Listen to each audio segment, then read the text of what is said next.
And it's funny, you know, we do this kind of representation actually of what the fur looks like.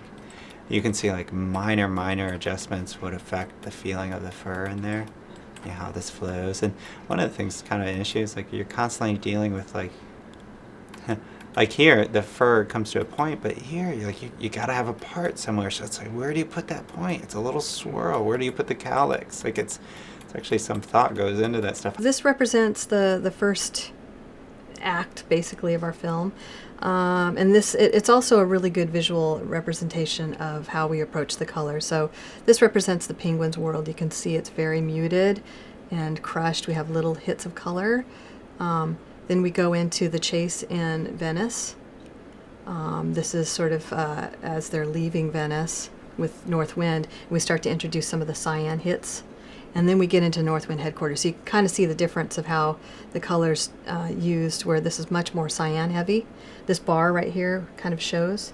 We have a moment where we meet Dave the octopus, and you see his colors represented here. This is Shanghai, and you can see where we really hit the colors, like the full spectrum of colors, and that's what we were kind of working towards to this point. Again, this is a North Wind moment where it's clearly the cyan versus the penguins.